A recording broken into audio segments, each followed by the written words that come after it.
Sally Farrell from the Oneida Indian Nation Retail Group, Marketing Manager, will be walking along with me.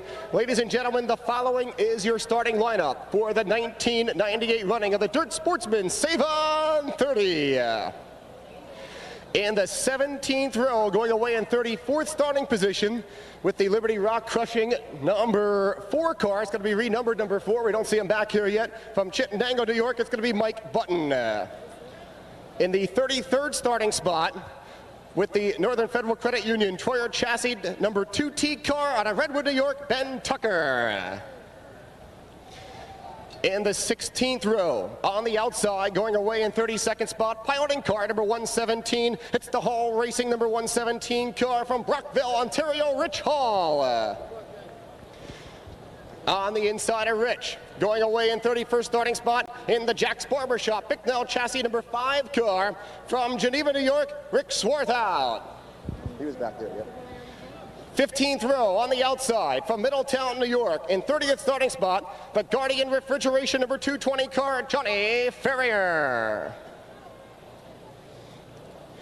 On the inside of row number 15, going away 29th in the field from Mercer, Pennsylvania, the Christiac Service Plaza number 401 car, Gary Smoker. 14th row on the outside and 28th starting spot from Westwood, New Jersey, the Botanical Day Spas number 90 car, it's Stevie Birchwell. On the inside of row number 14, starting in 27th spot with the number 5 car from Mahwah, New Jersey, the Durand Racing sponsor mount, that is Steve Durand. 13th row on the outside and 26th starting spot with the Chippewa IGA number 11 car from Niagara Falls, Ontario, Joe Middlemiss.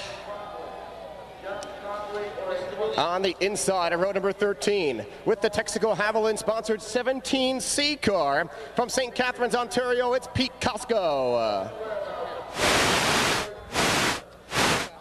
In the 12th row, on the outside and 24th starting spot from Lewistown, New York, in the Chrysler Racing number 21K car, Randy Chrysler.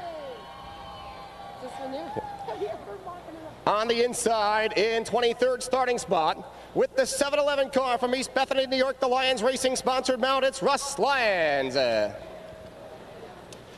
In the 11th row, going away in 22nd starting spot from Jamesville, New York, in the Weeks Sunoco number R10 car, it's Greg Doust. On the inside of Greg, starting in spot number 21, from Auburn, New York, with the Vitale Paving number 56 car, Vince Vitale. 10th row on the outside, going away in starting spot number 20, from Tappan, New York, the Sarvis Racing Sarvis Tree Service number 94 car, Joe Sarvis. On the inside of Joe, from Bloomingburg, New York, in the Shortstop Convenience Stores number 77 car, Jimmy Johnson. 9th row, 18th starting spot of the field from West Milford, New Jersey, in the Spar Royal number 37 car, it's Scott Flammer. On the inside of Scott, starting in spot number 17, from Saratoga Springs, New York, the M&J Construction 27 car, Mike Ballestero. 8th row, 16th on the field, from Spencerport, New York, the Vargo Racing 7 key car, Rich Vargo. On the inside, going away 15th, from Ransomville, New York, the Wills Dairy Farm number 111 car, it's Kevin Wills. 7th row, 14th starting spot from Lyons, New York, the Halbar Farm 68 car, Howie Albrecht. On the inside, 13th starting spot out of Lasalle, New York, in the River Valley Inn number 545 car, it's going to be Mike Clark. 6th row, 12th starting spot on the outside from North Tonawanda, New York, the Prime Times Motorsports number 3 car, Chad Brockman. On the inside of Chad, from Boston Lake, New York, the Camara Slate McAuliffe Trucking number 23 car, Jim McAuliffe.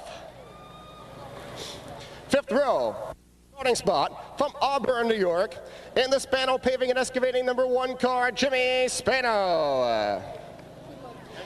On the inside of Jim, starting in spot number 9, in the Toy Shop Bicknell chassis number 42 car, it's Larry Lampman Jr.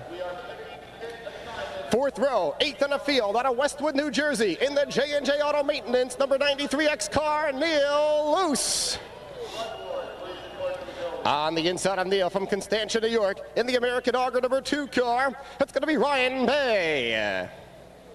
Third row on the outside, going away 6th in the field from Niagara Falls, Ontario, in the Yuck Yucks Comedy number 124 car, it's Gary Morash. On the inside of Gary, starting in spot number 5 out of Cape Vincent, New York, in the FX Caprera Car Company's number 61 car, it's Stevie Hall. Second row on the outside, starting in spot number 4 from Valhalla, New York, the Cassidy Excavating 111 car, Jeff Cassidy. On the inside of Jeff, starting 3rd in the field out of Holmes, New York, it's the Liberty Rock Crushing number 24 car, Chris Schultz. And your front row for the 1998 running of the Savon 30 Dirt Sportsman Championship event, on the outside in spot number 2 from Ludlow, Massachusetts, it's the Stanton France Texaco number 00 car, Chris Kokosa. And your pole sitter out of Howells Cave, New York, the Burrow Trucking Champ car, Gable Motorsports 76 car, Holton Palmer. Once again, ladies and gentlemen, we present to you from Savon Convenience Stores, Marketing Manager Sally Farrell, and she's got some powerful words in the world of dirt motorsports. Yes, thank you. Okay, gentlemen. Savon says, start those engines.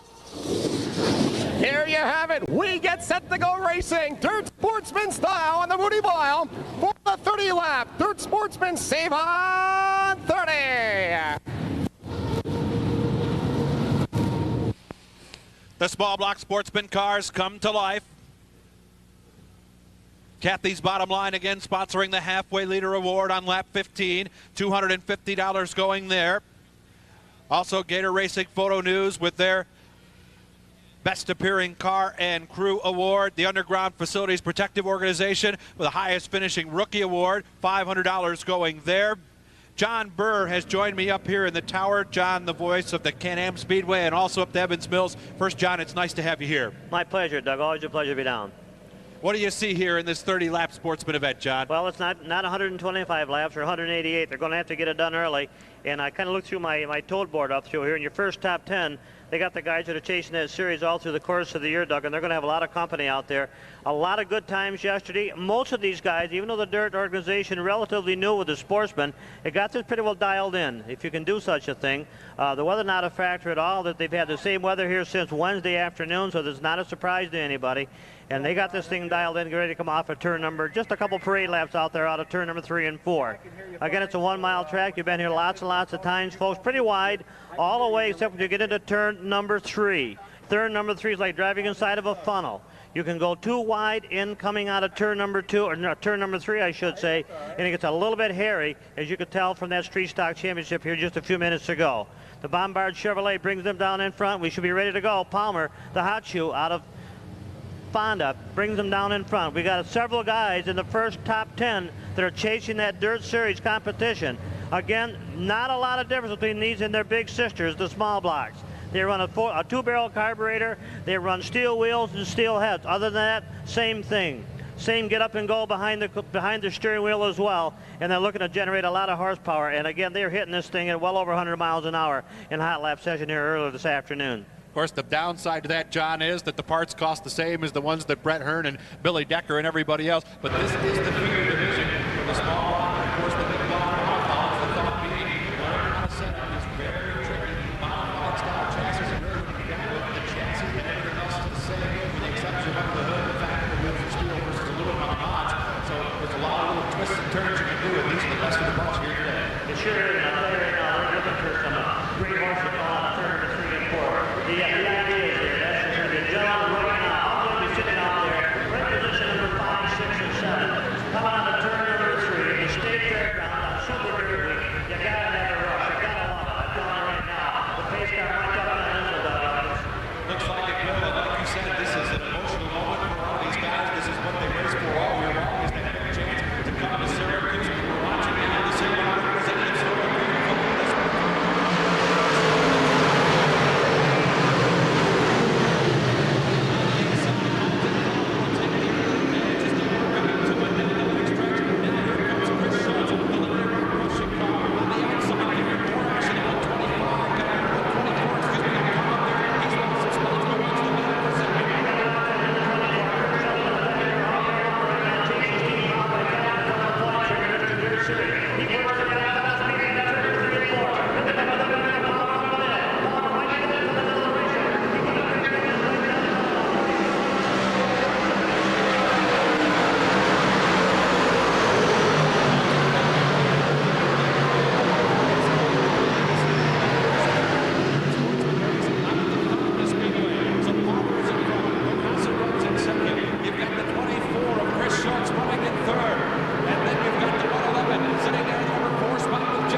Cuyahoga County Fair Speedway. Actually shared the championship with Rick Miller at the Cuyahoga County Fair Speedway, but a great year for him. But like you said, had a tough day yesterday, but is starting to make his way up through the field. This is the last thing Palmer wanted to see, but as far as everybody else is concerned, this is exactly what they needed. They needed that bad. I'm telling you that. And Allen didn't need it. He's going to be the one that's not going to be hurting on this because he's just going to be able to walk away perhaps if he's got that horsepower the way he wants it. Kind of a neat note on one of the back markers right now, the car number 2 of Ben Tucker, a rookie out of our track up at the K&M Speedway. That car's got a lot of miles on it, not Syracuse miles. That car originally was owned by Tad O'Brien on one of his many quests for the Small Block Dirt Championship. And then in a year or two after that, he of course sold that to Rusty Van Tassel. Rusty injured and eventually sold that car to Ben Tucker. This is Ben's first ride. Gentle Ben in the car number 2. That is a Chevrolet powered plant, even though he's sponsored by a Ford dealer up around the Ogdensburg, Governor area, the Blevins ride. Good young driver out there in that car number 2. Again, the car that made some good stride down there in the 2070, just as dominated with the Outstanding Car Award, the beautiful car award. That's like Ballesteros out of Saratoga Springs. He started to turn the whip up a little bit. But Mike had to draw that number 17 starting spot. Here's the top 15. Alton Palmer leads. Chris Picasso is second. By the way, we did get a report from the pit area. They broke the axle tube on the Russ Lyons car. That's what happened there. Then you've got Chris Schultz running in third. The 111 machine of Jeff Cassidy in fourth. Steve Hall in the number 5 spot. Chad Brockman now up to 6th. Then you've got Ryan Bay in 7th, John McAuliffe in 8th, Larry Lampman has slid back to 9th position. Neil Luce now shown in the top 10. And then you've got Gary Morash in 11th, Howie Albrecht in 12th. Ballesteros, we were just talking about him, he is 13th. Jim Spano is 14th. And in the number 15 spot, right where he started the race, is Kevin Willis. What makes it kind of exciting right now, to me anyway, we got 10 laps in. And just about lap number 6 is when the tires started to come in. So they have gone away right now. So it's a brand new ball game, same 10, just different ball game. As they get ready to fire these things up again, coming out of turn number 3 and 4. Of course, John, they will heat up quicker this time, right? That's right. Pace car should up again. The Bombard pace car looks out of pit road, out of turn number 3 and 4. We got a green out of 4. They look down in front. 3 cars wide, stack them up and down. Oh, and got a 4 car.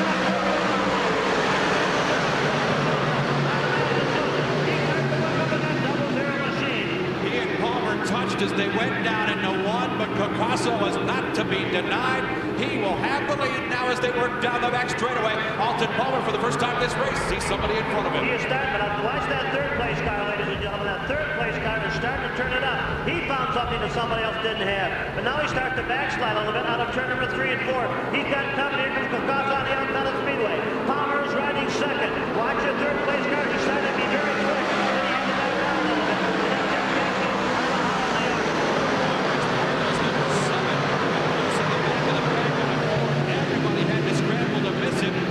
You said the Cassidy 111, great run there. Now up to number 3 spot, drops Schultz back to 4th. Chad Brockman moved around Steve Hall, but now the white car of Hall will challenge him for 5th. Steve Hall's had a good run of the class right now as he starts to work to the inside of the Speedway. Turns it up just a little bit. He's right in that point hunt for the Mr. Dirt Championship, getting up those extra bonus points to the Cannon Speedway. Right now, Picasso in command. Palmer right in second.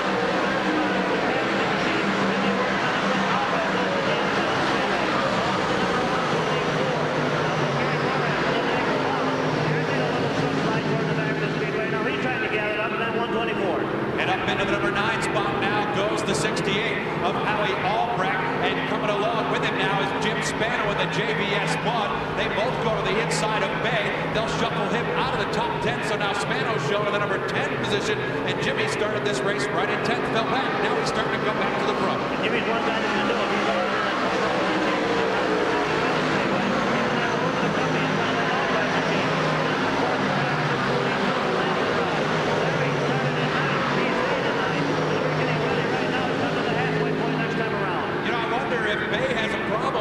Ballesteros pushed him all the way down the front straightaway, made the pass in 2, and you can see the gap now between them, and it looks like Bay may have some problems. He's fallen out of the top 10 and now back almost out of the top 15. He certainly doesn't have the horsepower. He come down to the halfway point. We're on lap number 15 this time around. 15 to go.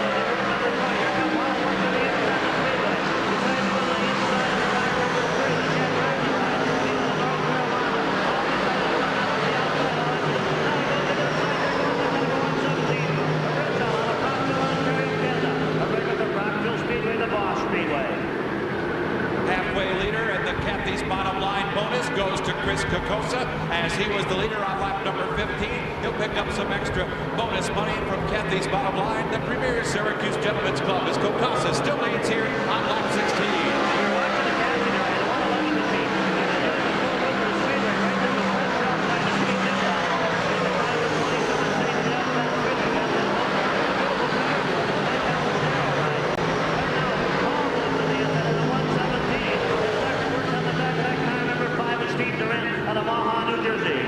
About for 23rd, 24th place or so, but they are really scrabbling at the back of the pack. Meanwhile, a little more single file out in front. You still got Kokasa leading.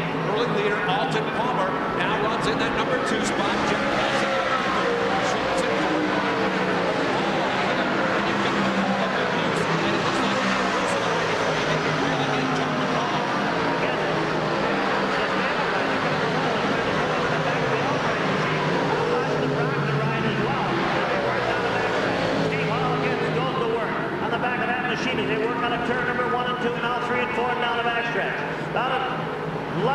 Massachusetts, the 00, Chris Kokasa is the man they got a all look at right now as he works on a turn number 4 down here in front.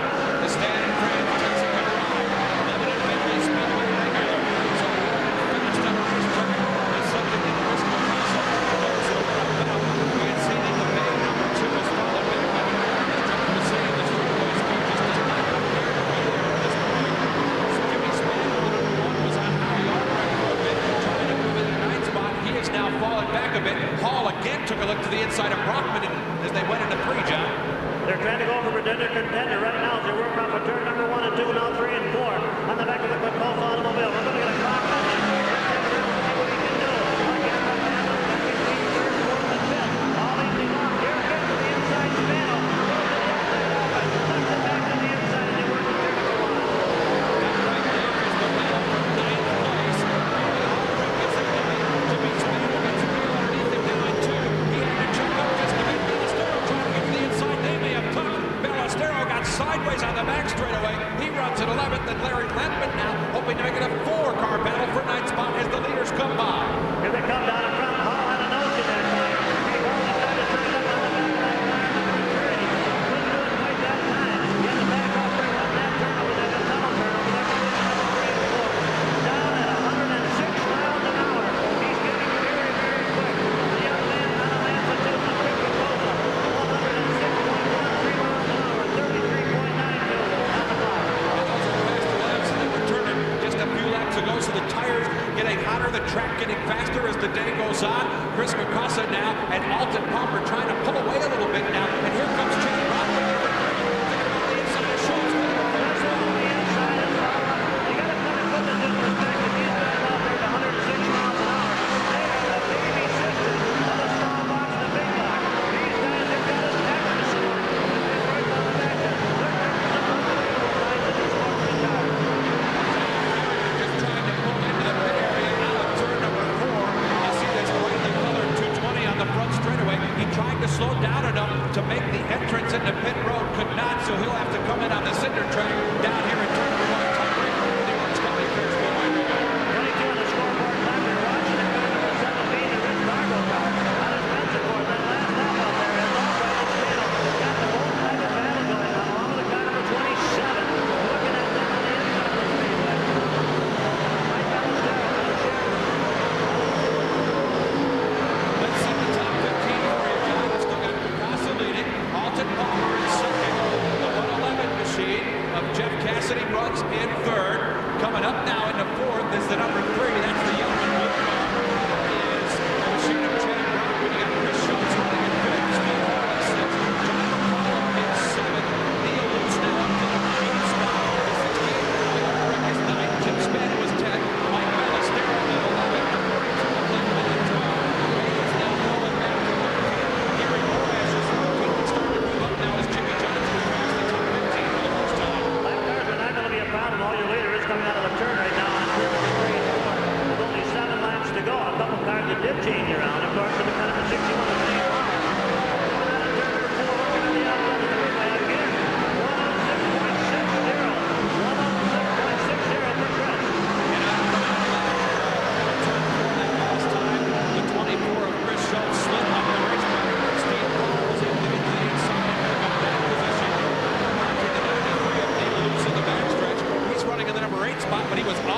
John McAuliffe that last time by, so he may have something for him. But to move up in the seventh spot, Fisher Peters coming down the front stretch, and I think Palmer's closing the gap. Palmer is closing the gap for sure. Not a lot of seconds between the difference of them right now. Car number 111 is Jeff Cassidy. Would love to have another yellow. There's only 5 laps to go. The third group. Car number 76 keeps starting to close the door on the Carcosa automobile.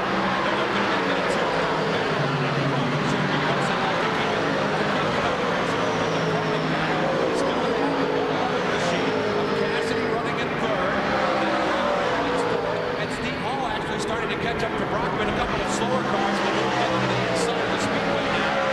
As the Carl machine of Gary Smoller will come down the inside and some of the Conveinence in Florida as your leaders come up on those slower cars. To go to the inside of a Chris Brockman automobile. Randy Griswold on the whole over the number 21K. As they work on number 1 and 2. Now they have to close the door down the back stretch. Very nice to go. They're going to have a change on their position. Number 4 perhaps on the corner. Looking to the outside of the speed. Carcosa turns up a wick one more time. He's got left cars in front of him between he and the Palmer automobile. You know, John, I think that might have been the difference right there. Conveinence was able to get through the lane of traffic quickly. You see how the car now as they come out of 2. Looking right now, coming into 2 laps to go next time around. Carcosa did what he had to do. Palmer having difficulty. Palmer gets shot. They shut the door on Palmer. He had nowhere to go. Doing a great job of driving right now. As Elton got the door shut. Coming out of turn number 3 and 4, he had trouble with traffic and opens up the lane for Chris Carcosa in the Conveinence double zero. And here comes Steve Hall now, go to the inside of Cassidy. Cassidy gets caught up in traffic. And now Steve Hall goes up to the number 3 spot. John, you got to work traffic here in Syracuse. That's right. Against the line, they don't run out of laps. Looking right now, coming to the white flag lap. They got by that machine. Now he looks at the back of the Palmer thing. Things going in Steve Hall's direction because Palmer having difficulty getting by those slower cars. But right now, it's catch me if you can for Chris Carcosa in the double zero machine on the white flag is out. Jeff Cassidy just cleared that traffic. Chad Brockman, who is your 5th place runner, is dealing with that situation right now. The traffic, white flag, as John said, last lap, Chris Carcosa. Speedway. He's playing bumper taking 106 miles an hour. Moving out Power machine as they rocket down onto turn number 3. Coming into turn number 3, I should say. Hall is going to have to make a move. Palmer knows he's there. They're going to go side by side out of turn number 3. Watch him come. Now the checker flag is coming out. Here comes Carcosa, the standing first technical machine. The win of the Savon Sportsman Championship. Alton Palmer holds on for 2nd spot. Steve Hall takes 3rd. Jeff Cassidy in 4th. Chad Brockman will come home 5th. Chris Schultz in 6th. John McAuliffe in the 7th spot. Neil Luce, and then Steve Ballestero rounds up the top 10. Again, a great race. Only 1 yellow in the 30 lap. And I think that they are going to get the train high more than anything. As these guys are doing 106 miles an hour. That's with a steelhead, steel wheels, 2-barrel carburetor at 106 miles an hour. Somebody's got to have done their homework, Doug. And really not that far off the times. We'll see the small blocks running in the Prolong Super Lubricants race here in just a little bit.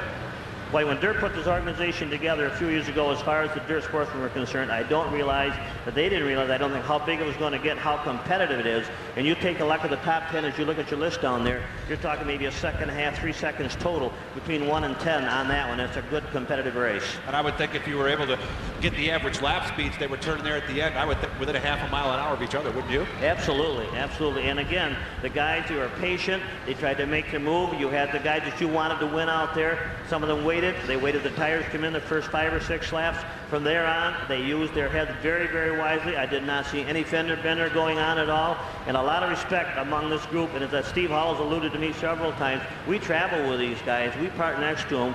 We talk to them after the races, and it pays off in the end. And really, John, I think a lot of that parallels with what we were talking about with the street stocks and their series earlier. And I think you really hit it right on the head there. You travel with these guys, you pit next to them, and when you run a series and you go to a racetrack you don't normally run at, sure, you don't know any of the regulars, but you know the guys to travel with. It's amazing how quickly you all bond together. That's right, and they bond very good. And they'll say, look, I'm going to go up to your racetrack and I'm going to beat your pants right off next week, but you got to get, you're back on my turf tonight. And they mean just a lot of good camaraderie out of it. Yeah, they may not tell you exactly the number of gears, the exact number, but they'll at least get you in the ballpark. You know, if you run into a problem in the heat and you're parked next to Steve Hall, one of those guys, hey, you need parts. If they have them, they're going to give them to you. There's no doubt about that. A guy said that to me just the other day. He said, you know, this is the new game right now. We do change tires. We do swap things around. They used to fight each other and not do that. They don't do that anymore. They do more than their share of swapping and helping each other out. You can see that very easily at any given Friday, Saturday, Sunday night.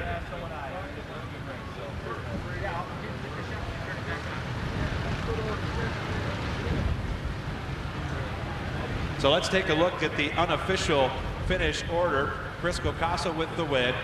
The Lebanon Valley regular. Alton Palmer second. Steve Hall late in the race took over third. Then the 111 of Jeff Cassidy gets credited for fourth. Chad Brockman finishing in fifth position. Chris Schultz comes home in sixth. John McAuliffe in seventh. Howie Albrecht in eighth. Neil Luce ninth. And then in the number 10 spot, picking up 7 positions, was Mike Ballestero. In 11th position, Jimmy Spano. Larry Lampman came home in 12th. Ryan Bay came home in 13th. Gary Morash 14th. Jimmy Johnson came home in 15th position. Then working back through 16 and 20, the other 111 of Kevin Wills comes home in 16th position. Then you've got the 5, Steven Durant. Well, he picked up some spots to finish 17th. Scott Flammer came home 18th. Vinny Vitale had to work for his 18th place finish. And then in 19th place, the number 94 of Joe Sarvis. So, ladies and gentlemen, Chris Cocasa just pulling into victory lane. The folks from Rush Hour Live is going to get a couple of quick interviews with him. And Tim Brown standing by, of course, Director of Retail Operations for Savon Convenience Stores. And Tim, what do you think after 2 very exciting feature events out here this afternoon? It's an excellent race. It went real well, and we're happy to be involved. I'll tell you, the folks from Dirt Motorsports are certainly proud to have Savon back, and the many, many businesses that make up the United Indian Nation Enterprises. We just couldn't make the wheels go round here in the Moody Mile without you folks. Definitely, we are, again, real happy to be proud, and congratulations to the winner of the race today, and we look forward to continuing the sponsorships that we have in the past. Timothy Brown, on behalf of Savon Convenience Stores, thank you very much for your ongoing support.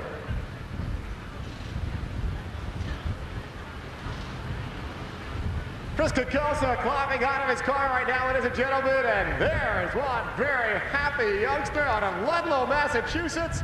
The biggest win of his Dirt Sportsman career. It is going to be worth $4,000. The folks from Savon. I want to thank Sally Farrell, Dale Rude, Tim Brown, and all the folks from Savon who helped make the race possible this afternoon. Going to get a couple quick words with Chris Cocasa as he comes up right now to present a $4,000 paycheck. Chris, what an outstanding job this afternoon. You had a lot of people chasing you down, and you had a lot of hot charging sheet metal start right around you. Did you ever think that you would be the name on the paycheck this afternoon? I put my faith in the good Lord. You know, I got to thank him. You know, he's given me a wonderful family, a great career. You know, I can't thank him enough. My family, they're awesome. They sponsor Standard Brands, Texaco, Dish Network, TG Satellites, Troyer Engineering. Everybody that's helped us through the years, and we had a good season in Lebanon Valley this year, and what a great way to end the year. Did you think coming into the event this afternoon, starting where you did, that you would have such a strong hunch that you might be the winner? I'll tell you, you know, I usually like the outside of Lebanon Valley. It's not the place to be at Syracuse, you know, and you know, Alton pulled me real good on the start there, and I said if I could just keep my cool and save the tires, and you know, it worked out. But you realized you had such a strong advantage over the rest of the field. My crew chief was showing me some signs from in the pits here, but anytime I listen to him, I usually get lazy, so I kept pretty focused. Well, you've had a good season. You mentioned Lebanon Valley, but this has got to be, by all means, the biggest notch in your gun handle so far. Oh, it definitely is. You know, I sat in those grandstands with my father and my family for years, and just dreaming I could be on this side of the fence, and what a dream come true. Well, Chris, go ahead down there and enjoy, because they've got a $4,000 paycheck for your efforts out here this afternoon. Chris Cocasa, ladies and gentlemen, the winner of the 1998 Savon Convenience Stores 30. Well, while Chris gets congratulated down here, we have Mr. Fred Finch from Syracuse Frame Service standing by, and of course you've got the Hard Charger Award, a nice plaque plus $300, and who will be the Hard Charger recipient for the Savon 30? How about Bob McCready? Well, they did not, he didn't even tell us yet who the Hard Charger recipient is. You've got the plaque, but there's no name on it. You've been around a long time in the world of dirt motorsports, and of course, back when all of us started here at Syracuse, there was no such thing as a dirt sportsman event on the Moody Mile. These guys are showing a lot of potential, and now even the straight stocks are coming on board. You ever think years ago that we'd see 4 great divisions all under the dirt motorsports banner on Super Dirt Week? No, the late models and the sportsmen, they're running very fast speeds, and they've really come along wonderful. I suppose a lot of these drivers are also looking to Syracuse Frame Service for assistance along the way. Some have, but we're with McCready's. By all means, McCready's been your man for many, many years now, and it's been a great relationship, and it's been a good deal to see the Syracuse Frame name on the side of Bob McCready's car for so many years. Yeah, we're good friends, and also with Tim McCready, we sponsor him, 2-car team. Kind of keeping it in the family, but certainly you look to help out all these drivers out here, and we know that a lot of times they turn to you for assistance as well. Mr. Finch, thank you very much on behalf of Syracuse Frame Service for presenting the Hard Charger Awards all weekend long. Thank you, and glad to do it. Syracuse Frame Service, ladies and gentlemen, from right here, of course, in the town of Syracuse. And Tim Smith, I got to interrupt you just a minute. John Brewer from the tower. We need the scores for the 358. Report to your scoring area. All the scorers for the 358, please report the scoring area. Also, last call on the 50-50. Last call on the 50-50. Again, all scorers. Each car must have a score. Please report to the scoring area right now, please.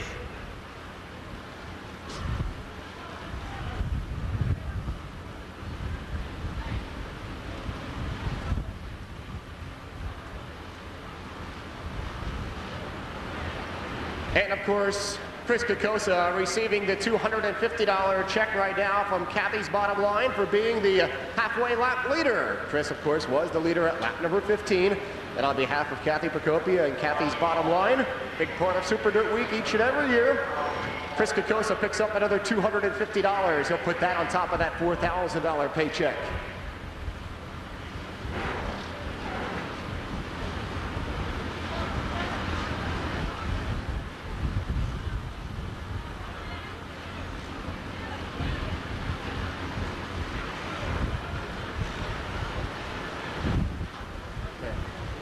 Howie Albrecht's being called to the paddock right now. Of course, he piloted the number 68 car. He will pick up 2 extra paychecks. First of all, he'll pick up the Hard Charger paycheck on behalf of Syracuse Frame Service. That'll be worth $300. And also, Howie, they've got a second check. You have now become Rookie of the Race with that pass on Neil Luce in the last part of the event. You became Rookie of the Race for 1998. That's worth another $500. And what a great job for a rookie in 1998. Thank you very much. We've had a tough week getting ready here for this week, and just the conference what we did today. Thank you guys. All the work this week. I'd like to thank Doug Bolton for rebuilding my Dodge engine. Where you guys it's tough to go everything like that here. We'll back up a little bit and let these guys get in. Right about here, I would think. Being a rookie in the event, when you start the race out there this afternoon, do you really think you can secure not only the Hard Charger Award, but also gain that Rookie of the Year status?